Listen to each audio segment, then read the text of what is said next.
Assalamu alaikum. This is Hard to Hot. My name is Hassan Chaudhary. You're tuned into something hot. I have with me somebody जिनको हम काफ़ी अरसे से उनका काम को फॉलो कर रहे हैं, लेकिन उनसे मुलाकात का मौका हमें पहले नहीं मिला. अभी आजकल हम उनको एक बहुत ब्लॉकबस्टर ड्रामा सीरियल में देख रहे हैं. उससे पहले हमने एक और बहुत बड़े ब्लॉकबस्टर ड्रामा सीरियल में उनको देखा. एक ब्लॉकबस्टर ड्रामा सीरियल से दूसरे ब्लॉकबस्टर ड्रामा सीरियल के बीच में वो कहाँ थी. आज उनसे उसके बारे में सवालात पूछेंगे. मेरे साथ मौजूद हैं the very pretty and the very talented Momina Iqbal. अस्सलाम वालेकुम मोमिना. वालेकुम अस्सलाम. कैसी हैं आप मोमिना? अल्हम्दुलिल्लाह, आप कैसे हैं? मैं बिल्कुल ठीक हूँ. ऑफ कैमरा हमारी डिस्कशन चल रही थी, तो हम जब डिस्कस कर रहे थे 2017 में you made your debut yes which was with a drama called parlour वाली लड़की, जिसका जो OST है बोल कफारा, which has almost 95 million views on YouTube and is extremely popular, one of my favorite as well. सबको पता ही है. उस डेब्यू से पहले कैसे आपकी जर्नी स्टार्ट हुई टुवर्ड्स एक्टिंग? तब मैं थोड़ा बहुत मॉडलिंग कर लेती थी, फिर मैंने मॉडलिंग को प्रोफेशन बना लिया और फिर मॉडलिंग में काम करते करते एक दिन कॉल आता है फॉर दैट ड्रामा पार्लर वाली लड़की, और आई वॉजंट रेडी. या उस टाइम पे आप कह सकते हैं कि मतलब मैं कहती थी कि नहीं, I was very shy person, और मतलब मुझे लगता था कि मैं बात नहीं कर सकती ज़्यादा किसी से, या एक्टिंग करना तो मतलब इम्पॉसिबल है, इतने सारे लोग होते हैं. तो मैंने कहा कि नहीं, मैं नहीं कर सकती. और फिर मेरी इतनी रिजेक्शन के बाद नादिया आपा कॉल मी, और उन्होंने बोला कि नादिया आपा? नादिया अफगन. नादिया अफगन, यस. ओके. उन्होंने कहा बेटा क्या मसला है, आओ बैठकर बात करते हैं. और फिर मैंने कहा अच्छा ठीक है, जाके बात करने में तो क्या प्रॉब्लम है ना. तो फिर हमने बात की उस पर. उनसे बात करने के बाद भी मैंने कहा कि आपको नहीं पता, मैं ये नहीं कर सकती. मुझे पता है कि मैं शायद हुई नहीं इसके लिए, या मैं एक्टिंग नहीं कर सकती, मैं ज़्यादा बात नहीं करती. तो वो मुझे कहती है कि मेरा कैरेक्टर ही यही है, मुझे एक ऐसी लड़की चाहिए जो ज़्यादा बात नहीं करती, वो उसका बहुत एक मासूम सा गेटअप है, और मतलब बहुत ज़्यादा टॉकेटिव नहीं है, और एहसास करने वाली है, मासूम है. और मैं कह रही हूँ कि अच्छा ये कैसे पॉसिबल है. अच्छा, मैं उनसे बात करके मैंने कहा ओके ठीक है. मैं घर गई और मैंने कहा सॉरी, मैं नहीं कर रही. और मतलब वो इतना मुझे अपने ऊपर प्रेशर था, क्योंकि वहाँ पे पूरी टीम थी, मैं सबसे मिली, मैंने देखा, मैंने कहा किसी एक शख्स की वजह से सब ख़राब होने से बेहतर है कि आप ना करो. मुझे तो बिल्कुल भी कॉन्फिडेंस नहीं था कि मैं कर सकती हूँ. लेकिन फिर एक दिन आपा ने मुझसे बोला कि तुम मुझे क्या दे सकती हो, मैं ये तुमसे करवा लूँगी. मैंने कहा मेरे पास सिर्फ वक्त है, जो मेरे शूट्स भी चलते हैं, मैं कैसे मैनेज करूँगी. उन्होंने कहा कि तुम मुझे अपना वक्त दो 100%, मैं तुमसे ये करेक्टर करवा लूँगी. और उस टाइम मुझे रियलाइज़ हुआ कि मतलब अगर वो कह रही हैं कि मैं कर सकती हूँ, तो फिर ट्राई कर लेते हैं. खैर वहाँ से फिर शुरुआत हो गई. फिर हमारी वर्कशॉप्स हुई फॉर 10 डेज़. मैं गई 1-2 दिन, जाके मैंने देखा, थोड़ा कॉन्फिडेंस आया. पूरी टीम थी वहाँ पे, सब लोग को एक्टर्स थे, हम सब ने बहुत सारी एक्सरसाइजेस की, एक दूसरे के साथ थोड़ा हम लोग जेल इन हुए कि चलो अब हमने साथ काम करें. एक सोप था 100 एपिसोड का. तो फिर वहाँ से हमने बिस्मिल्लाह की और काम शुरू हो गया. और फिर आपा ने मुझे इतना गाइड किया, इतना समझाया और इतना सिखाया कि वो जो सीखा है वो मैं आज तक लेके चल रही हूँ. तो लेकिन इसमें एक बड़ी इंटरेस्टिंग बात यह है कि एक्टिंग करने से पहले, even though you saying that you were shy, but you were a model. आप ब्रांड्स के लिए कैंपेन करती थी. रैंप पे आपने एज मॉडलिंग नहीं की, but you were the brand ambassador for a lot of brands, clothing brands के लिए. आपने शाद की भी आई सपोज आपने कैंपेन्स किए हैं.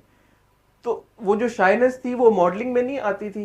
And growing up, did you ever think कि आप मॉडल बन जाएंगी? वो जो ग्रोइंग अप फेज था उसमें आप क्या, हर बच्चा होता है ना, बनना चाहता है कुछ ना कुछ, डॉक्टर, इंजीनियर, एक्टर, मॉडल. आप क्या बनना चाहती थी?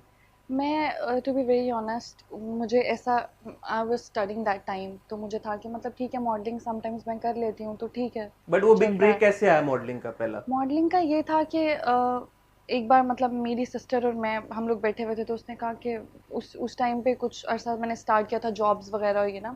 तो मेरी बहन मुझे कहती है कि मॉडलिंग का ये आया हुआ है कोई, तो तुम कोई जाके फिर एड था? पिक्चर्स भेज दो. मतलब क्या, मैंने उसको कहा कि मतलब पागल हो गई हो, मैं करूँगी मॉडलिंग, क्यों करूँगी ना. तो उसने फिर हम लोग ऐसे ही बातें हुई, तो मैंने कहा, उसने कहा तुम पिक्चर्स तो भेज के देखो अपनी कोई भी, और रेगुलर लड़कियों की, बच्चियों की किस तरह की पिक्चर होती है घर में शीशे के आगे.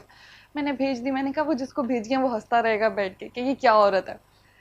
तो अगले ही दिन मुझे वहाँ से मैसेज आ गया कि आर यू फ्री कल के लिए, अगर हम शूट करना चाहें. तो मैंने कहा ये आदमी पागल है, और मतलब मैंने उसको भी सीरियस नहीं लिया, तो मैं अपनी जॉब पे फोकस करती थी. फिर 2 दिन बाद मुझे फिर मैसेज आ गया कि मतलब अगर आप इंटरेस्टेड हैं, आपने पिक्चर्स भेजी, तो ऑब्वियसली आप इंटरेस्टेड होंगी, तो आपने मुझे. پھر میں نے کہا اچھا ٹھیک ہے. ڈر ڈر کے میں وہاں گئی کہ پتہ نہیں ماحول کیسا ہوگا, لوگ کیسے ہوں گے, کیونکہ جس انوائرمنٹ میں ہم رہتے ہیں یہاں پر ہم لوگ کو پرابلم ہے. گھر سے لے کے باہر تک کہ فیشن پتہ نہیں کیا ہے, انڈسٹری پتہ نہیں کیا ہے, کتنا غلط ہوتا ہے, کتنا صحیح ہوتا ہے. تو میرے اندر بھی وہ ڈر تھا. تو obviously میرے ابا نے بھی نہیں ماننا تھا کہ جاؤ یہ کر لو, اتنا ایزی تو نہیں ہوتا کسی کے لیے بھی اس انڈسٹری میں ان ہونا. تو پھر میں نے کہا ایک دو شوٹ میں نے اماں کو صرف بتایا, ابا کو کچھ نہیں پتا تھا, اور میں نے جا کے کر لیا. میں نے دیکھا کہ وہ لوگ ہماری طرح ہی تھے. مطلب ہم لوگ ایکسپیکٹ کرتے ہیں پتہ نہیں میک اپ آرٹسٹ کیسا ہوگا, فوٹوگرافر کوئی اچھا ہوگا یا برا ہوگا, پتہ نہیں کیا کہہ دے کوئی بات. تو ان کے ساتھ جب میں نے کام کرنا شروع کیا تو وہ لوگ میری فیملی کی طرح بن گئے. ان کے ساتھ میں نے ریگولر کام کیا پھر 1-1.5 سال اسی ٹیم کے ساتھ. اسی ٹیم کے ساتھ, ایف ٹی پروڈکشن کے ساتھ. تو پھر مجھے بڑے برانڈز آفر ہونے لگ گئے, نشاد, کیسریا, مطلب یہ سارے میں نے کیے, کیسریا, کرزما. پھر جب میں کام کرنا, میں بہت زیادہ بات نہیں کرتی تھی, صرف جا کے اپنا کام کیا اور پھر واپس گھر. یہ کیسے ہوتا تھا ویسے, جیسے آپ کہہ رہی ہیں کہ یو ور شائے اینڈ ہاں, یو ڈو, آپ زیادہ بات نہیں کرتی, تو تو وہ جو جب آپ میری سیٹ پہ جاتی تھیں, اور پھر ماڈلنگ کرنا بھی ایک بڑا مشکل کام ہے, بہت مشکل. ایکسپریشنز دینا, وہ جو شوٹس ہوتے ہیں, وہ پھر آپ نے کیسے مینج کیا, اور کچھ سیکھا, کسی نے سکھایا, کس نے ہیلپ آؤٹ کیا؟ obviously وہ جو میری فرسٹ ٹیم تھی, وہ لوگ آج بھی میرے لیے بہت امپورٹنٹ ہیں, کیونکہ جب میں پہلی بار گئی تھی تو مجھے ٹھیک سے بیٹھنا نہیں آتا تھا. ماڈلس کے لیے تو بہت زیادہ اسٹیف رکھنا ہوتا ہے خود کو, ایک پوسچر چاہیے ہوتا ہے آپ کو بیٹھنے کے لیے, کھڑے ہونے کے لیے. تو مجھے تو کچھ بھی نہیں آتا تھا, اور میں سے بیٹھ جاتی تھی کہ اچھا کیا کرنا ہے. تو وہ وہاں پہ میرا ایک فرینڈ تھا, وہ مجھے کہتا تھا کہ کانفیڈنس کی کھڑکی کھلے گی, اوپر سے آئے گا تو پھر مومنہ کام کرے گی. تو وہ ان کے ساتھ اتنا فرینکنیس والا ایک اچھا ایک انوائرمنٹ بن گیا تھا. تو پھر میں ایزی ہونا شروع ہو گئی کام کرنے میں, مجھے پتہ لگ گیا کہ کس سے کیسے بات کرنی ہے, کیسے لے کر چلنا ہے. اور وہ لوگ اینڈ تک آج بھی, مجھے کوئی شوٹس کا ہوتا ہے, کچھ ہوتا ہے, تو آئی کال دیم کہ مطلب یہ ایسے ہے, ایسے کر لوں یا انہوں نے مجھے بہت اچھا گائیڈ کیا. اور اس کے بعد پھر باقی اچھے فوٹوگرافرس کے ساتھ میں نے کام کیا, عظیم ثانی کے ساتھ, رضوان بھائی کے ساتھ, مطلب سب کے ساتھ کام کیا. پھر میں نے گڈو شانی کے ساتھ کام کیا, بہت کام کیا. پھر مجھے یہ سیریل, یہ سوپ مل گیا, پالا والی لڑکی, اور پھر چل سو چل بسم اللہ. اچھا, اب آپ کی جو بریک تھرو پرفارمنس میں کہوں گا in terms of the viewership جو کسی آپ کے پروجیکٹ کو ملی, آئی تھنک وہ عہد وفا ہی ہوگا, ایون دو آپ اس سے پہلے ایک فلم کر چکی تھی, رائٹ؟ عہد وفا سے پہلے آپ نے دال چاول کی تھی. سو پہلے تو مجھے یہ بتائیں کہ ایک لڑکی جو اتنی شائع تھی کہ جو ایکٹنگ کرنے ہی نہیں چاہتی تھی ڈراموں میں, اس نے فلم کیسے کر لی؟ جب میں نے پالا والی لڑکی اسٹارٹ کیا تھا تو تقریباً ہم لوگ 7 to 8 months ہم لوگ روز ساتھ تھے سب لوگ. وہ سوپ تھا تو ہم لوگ ڈیلی بیسس پہ کام کر رہے تھے اس پہ. تو وہ آہستہ آہستہ جب میں نے سب کو جاننا شروع کیا, اپنے سینئرس کو, نادیہ آپا سے اتنا کچھ سیکھنے کو ملا, اتنا کچھ, کہ مجھے خود میرے اندر ایک انٹرسٹ ڈیولپ ہونا شروع ہو گیا تھا کہ آئی کین ڈو دس. کہ کوئی مطلب اگر انہوں نے مجھ میں کچھ دیکھا تو انہوں نے مجھے بلایا اور انہوں نے مجھ سے بات کی, تو وہ جو ان کا کانفیڈنس تھا نا, وہ کہیں نہ کہیں میرے اندر بلڈ ہونا شروع ہو گیا تھا کہ آئی کین ڈو دیٹ. تو وہ الحمدللہ پھر وہ میرے ساتھ چلا. پھر جب میں نے ایک پروجیکٹ کیا, ہم لوگ کو بالکل امید ہی نہیں تھی. آپا نے, ہم نئے بچے تھے اس ٹائم پہ سب, مطلب جو لڑکا میرے ساتھ تھا وہ بھی نیا تھا, میں بھی تھی, ایک اور لڑکیاں تھیں, بچے تھے, سب ہم نیو تھے, فرسٹ پروجیکٹ تھا ہم سب کا.